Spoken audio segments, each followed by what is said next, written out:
Well, once again, everyone, good afternoon, good morning, good evening, wherever it is you're streaming in from with us. My name is Bart Bartlett, coming to you from St. Louis, Missouri, and my colleague, my sister, I'm going to call her that, a person I've known for years. I just truly admire. Peggy Simpson is also with us. Peggy, how is your Thursday going? I've been calling it Friday all afternoon. Good How's afternoon. your Thursday going? I hear you. It feels like Friday. It really does, but it's going great. The sun is out, blue skies finally after all the rain we had. Yeah, it's good. It's always a great day here to be with you too. I enjoy these sessions, and we have a great time. So we really do. Yeah. And this is a great book. It's a great end to our 6 books that we chose. Each one of us chose, and I think it kind of wraps up all 6 of them. And it's called No Excuses. And there's absolutely no excuse for me thinking today's Friday when it's only Thursday. This is a really cool book. And here's what I'm going to say about the book ahead of time. I took it from one particular angle. He calls it the power of self-discipline. And I looked at self-discipline, and he goes into it in great detail about self-discipline in your work, if you're a business owner, if you're married, in your health, in your exercise, all around. He talks about all of those pieces of it. I'm not going into that today. I'm just going to pretty much talk about the power of self-discipline. So let's get this party started here. This could be a tough subject for some of us. It's gonna be a real tough one for me because it hit home on a number of things for me. You are so right. It's a good one. Okay, the miracle of self-discipline is what I'm calling it. He calls it the power of self-discipline. And I love this quote from Mark Twain, who says, "There are 1,000 excuses for failure, but never a good reason." And that is just so powerful. And at the very beginning of the book, here's what Brian Tracy says: to achieve greatly, you must become a different person. And that's the real power keg behind this. I call it a power keg, not a powder keg. You're not going to blow your up, but it's a power keg of what you can do to create and become a different person. Take a couple of quick looks at some things, and then we'll just have a discussion back and forth. I'm going to go through this slide and the next one. This one I call Stay Focused. It says self-discipline is the ability to do what you should when you should do it, whether you feel like it or not. And so many times we let that last piece of that influence what we do. Tracy says this is the key to personal greatness.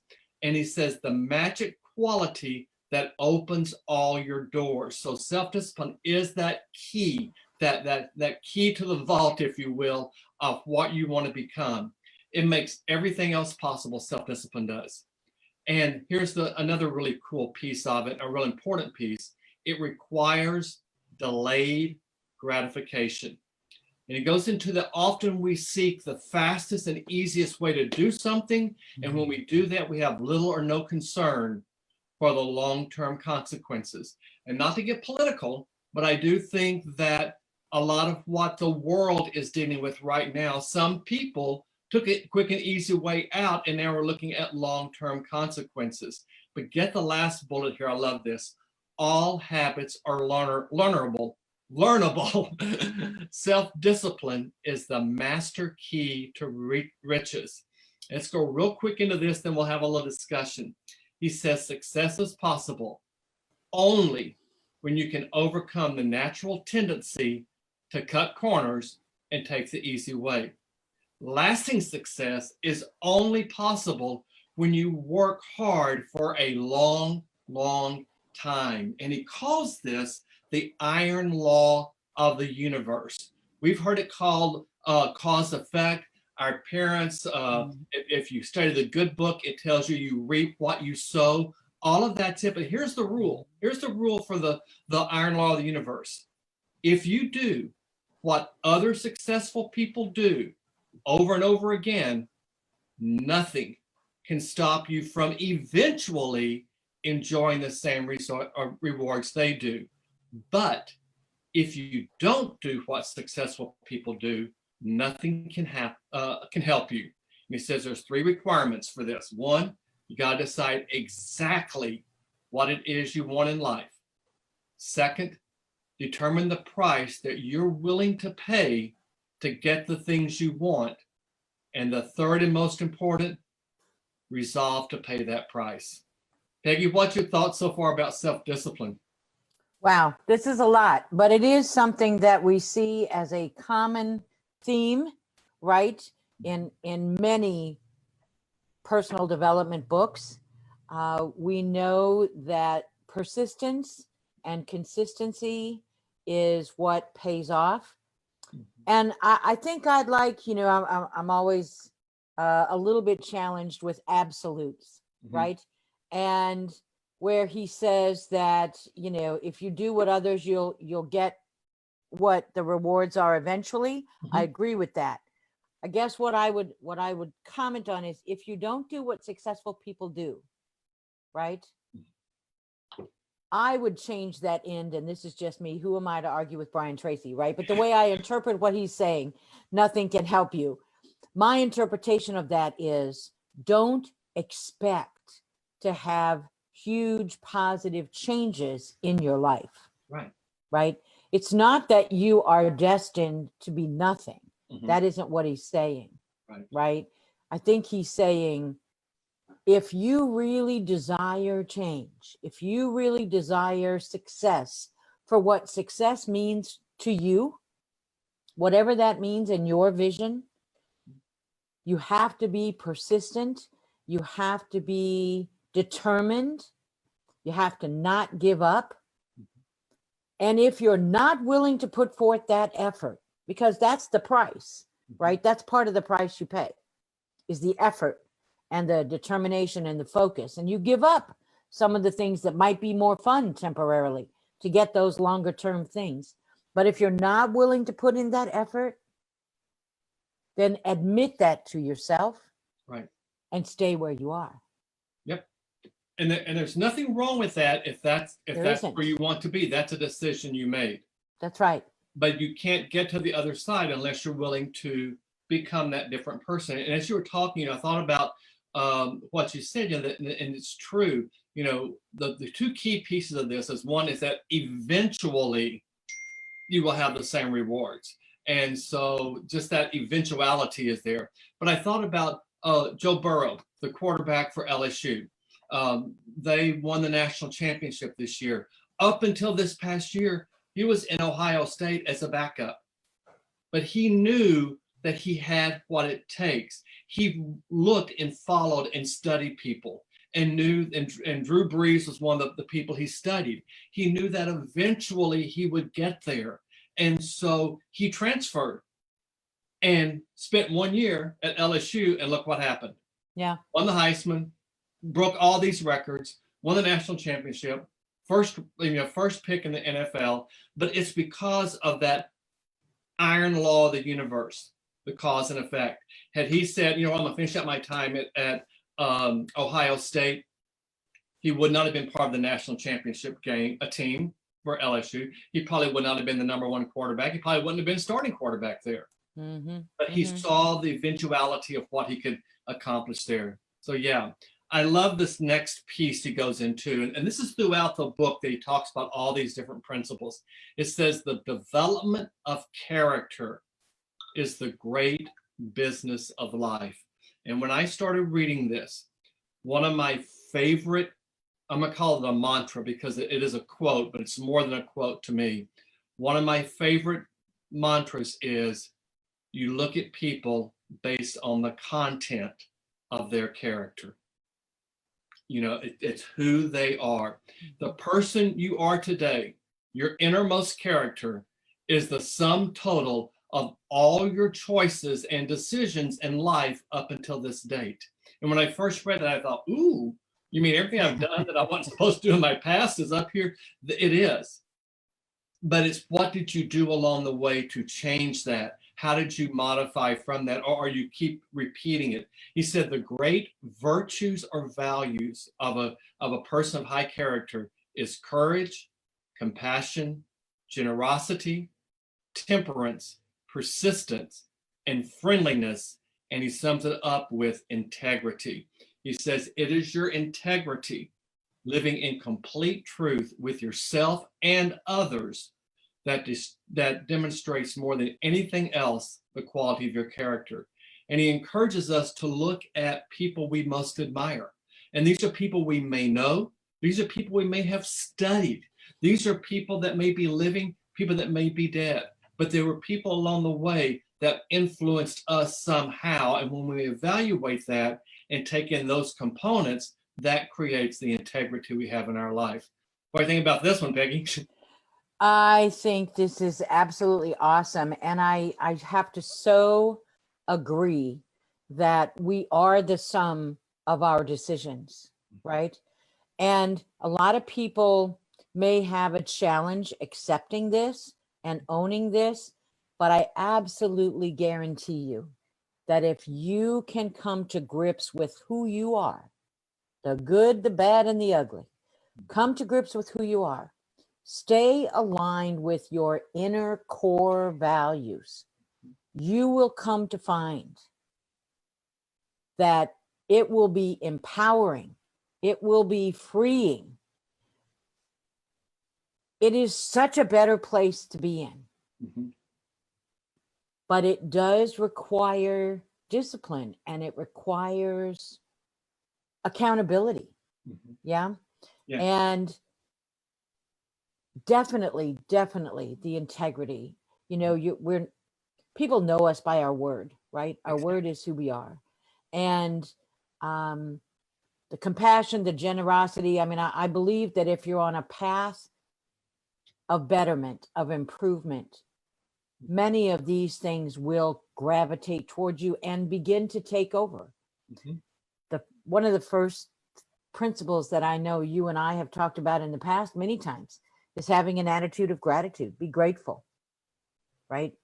And once you begin to change your mind, change your thoughts, and stay true to your core values, I think, you know, it's so freeing that it just opens up possibilities, Absolutely. I love that attitude of gratitude, because one of the things we have to be grateful for, and it goes that very first bullet, the sum total of all your choices, be grateful for the mistakes you've made along the way. Be grateful for the hard times. Be grateful for the struggles. Be grateful for the rejections, all of that, because all of that equals that integrity. You know, a person that you and I have studied and we consider a mentor to both of us talks about the it factor, and the it factor being integrity and transparency.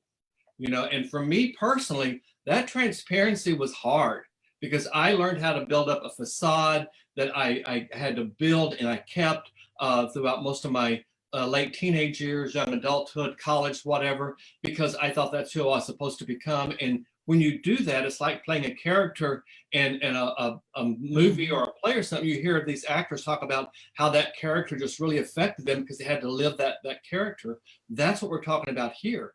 You've got to have that integrity and live in complete truth with yourself and who you are. If you can't look at yourself in the mirror, Michael Jackson had the most incredible song when he would sing, "I'm looking at the man in the mirror. I'm asking him to make a change." That's a song that if you're struggling, I would highly encourage you to download and start playing over and over and over, because the message is so strong in there that they have it. Any other thoughts before we go to the next one? Because the next one's really cool too. Yeah, let's go forward. Next one says discipline is the bridge between goals and accomplishment. And here's what really jumped out at me. We've heard this before, but it really stuck today. That only 3% of adults have written goals. And you know me, I got them right here in my calendar. I got my stuff written down. But the 3% who have written goals, and I'm going to add to that, write them down, execute them, and work toward that accomplishment, because goals are just written down until you take action. That 3% earn more than all the other 97% of the people combined.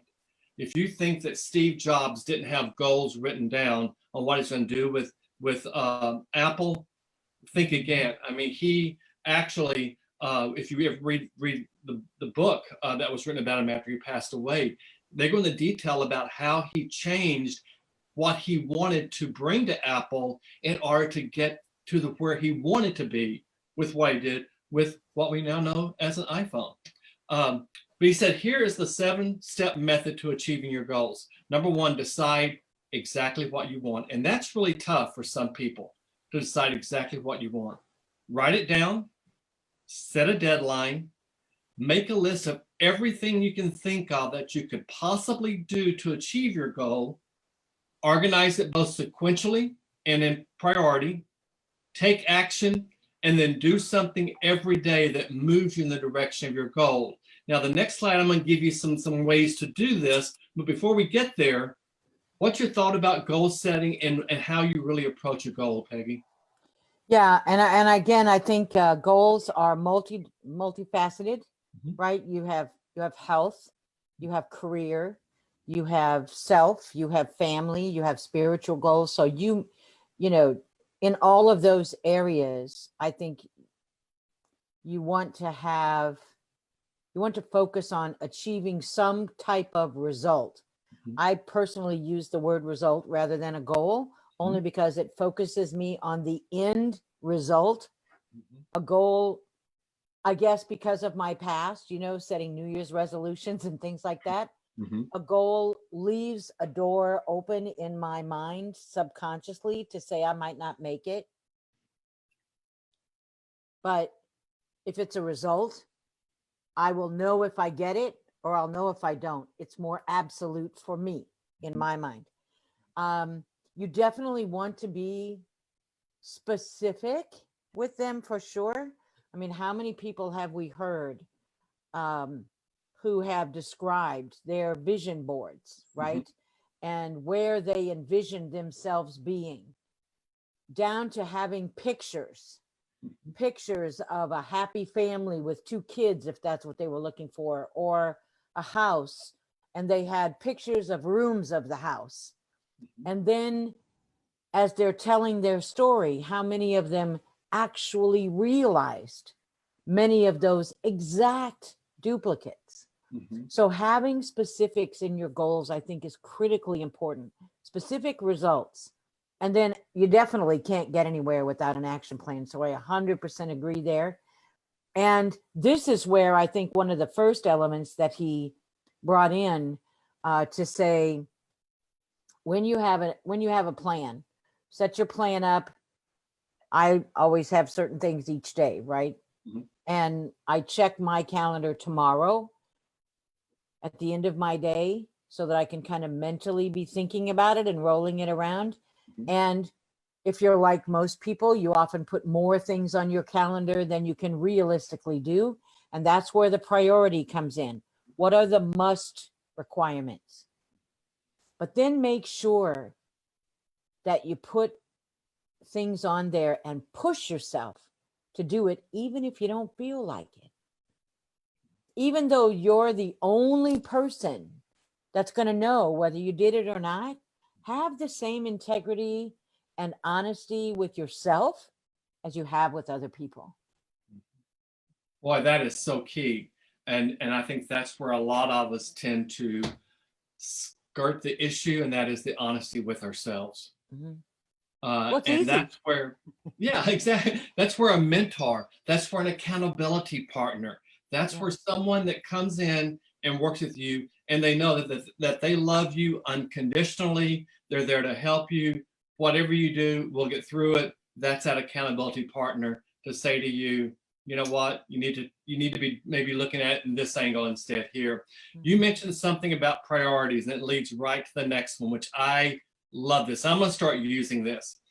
Time management is really life management. Time is perishable. It cannot be saved. You can't say, I'm going to save these 10 minutes right here and I'm going to use them later tonight. Not going to happen. You cannot save time. You can only spend it differently. And I really thought about that, and he's right. We all have the same amount of time in a year. Everyone does. We do. So here's what he suggests that you do to choose how you prioritize your goals and sequence of what you're going to do. He calls the ABCDE method. A, when you write your goals, you put an A beside what you must do. And that must do means there's serious consequences if you don't complete it, whatever it is. That's a must do. B is a should do. There will be some consequences, but probably nothing that's going to change or alter the course for you. C is nice to do. Doesn't really matter whether you do it or not. It's just nice to do, kind of like making your bed, that's nice to do. But it's something that I do every day because that means I start my day with an accomplishment. D is delegate, and I have a hard time with this one. I got to work on it. Everything you possibly can free up, because that gives you more time for things only you can do. What are things only you can do? And one of the challenges, especially during this time when we're all isolated, is that delegating, there might not be someone that you can hand it off to. And if you're self-employed, there may not be anybody you hand it off to, but there's always other options. That's where you have someone that you can talk to say, I need some ideas here. And the last one is eliminate. Discontinue all non-essentials to your work and to achieving your goals. I loved this. Make your goals and then assign an A, B, C, or D to it. A, B, C, D, or E to it. What's your thought? Yeah, it's very understandable. It's an easy way to prioritize. A couple of comments I would make. First of all, anyone who's listening, this is not a report card. So this does not mean that you want to get all A's. Okay. I actually approach my prioritization a little bit backwards from this. I look at first, what are the D items right away? What can I move off of my plate that somebody else could do? I look for those first and just get them off. And then I look at those that are truly time sensitive, the A items. But I always try to make sure that I have at least one B and one C. Oh, cool. Okay. Because the shoulds are the ones that might get me prepared for the next opportunity to get more quickly to my goals. Or those are going to be the ones that might come back and haunt me a little bit, right? I have a phrase with my sister, the shoulda, coulda, wouldas. Yeah. So there are things that tug at us a bit. Maybe that's something we should do for family or friends or whatever. They tug at us and it's a should. There's not going to be any serious consequence if we don't, except that we might feel better, right? And it might bring something positive to us. So I always try to have at least one should and definitely at least one C, one nice to do.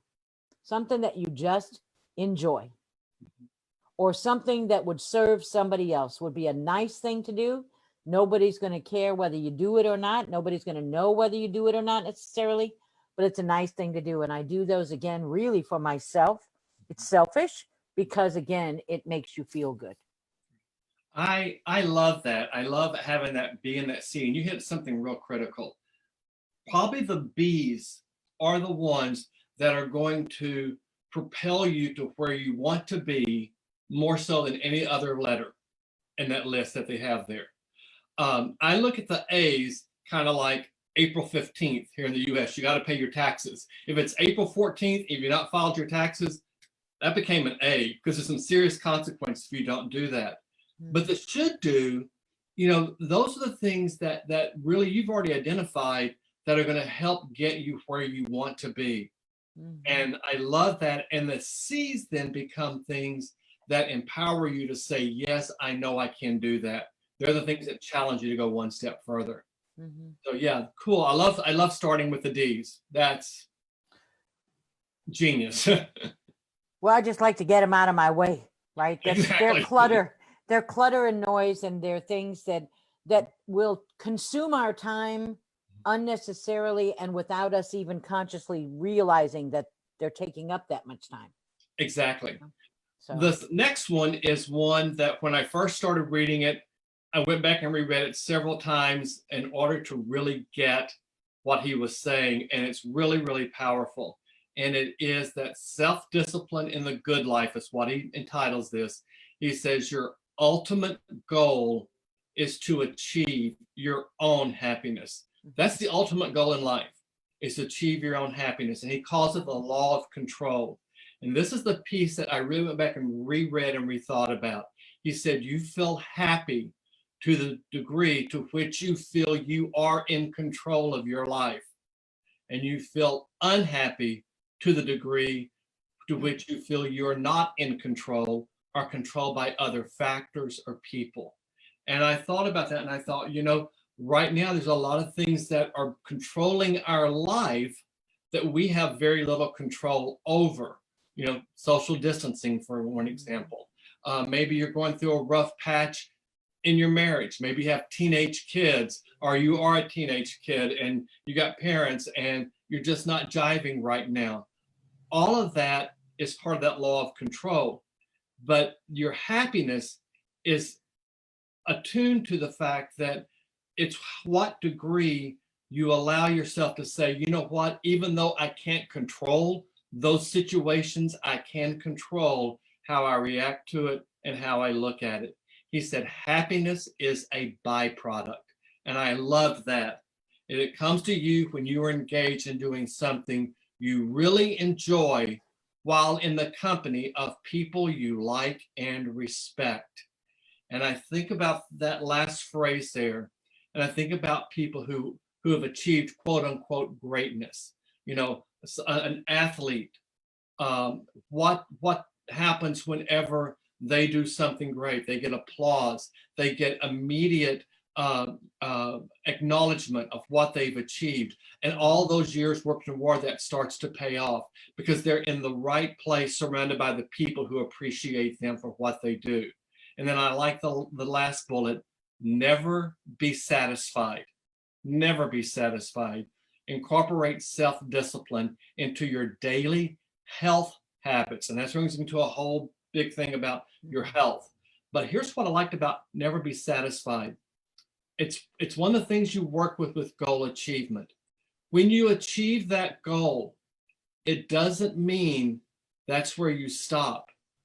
It's just a plateau to see what else is out there. And use an example we used on Tuesday when we talked. Mary Lou Retton was the greatest gymnast ever.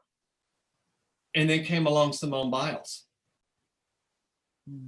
Just different time, different date, different skills. But why? Because Simone Biles could study Mary Lou Retton and say, you know what?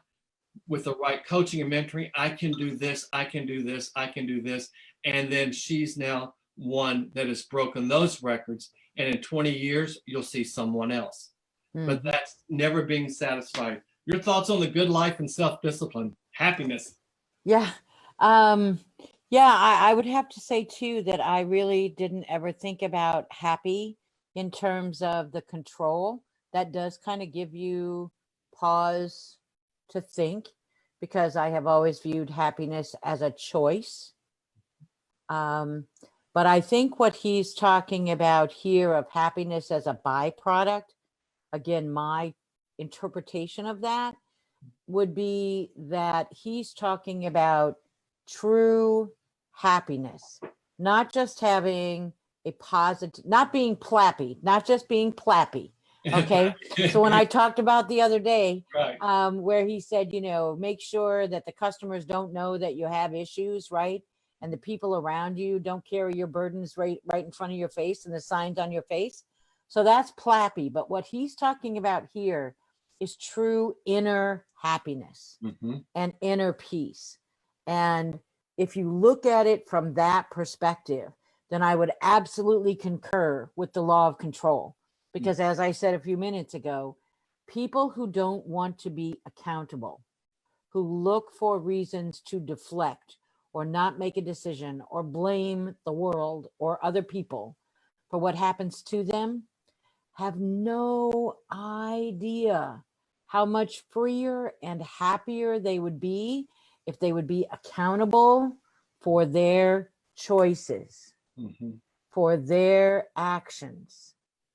They just have no idea. If they would just start with little baby steps, try it a little bit, they would just feel how liberating it is. So yeah, I would have to concur that true happiness, empowerment, freedom for an individual really is a byproduct of how much you're engaged Yep. And in taking your own control. you hit the key word that takes us to the conclusion when you talked about inner peace. Because here's what he says: the highest good or idea has been peace of mind. Your ability to achieve your own peace of mind is the true measure of your success and the key determinant of your happiness. And when he says that, here's what he means.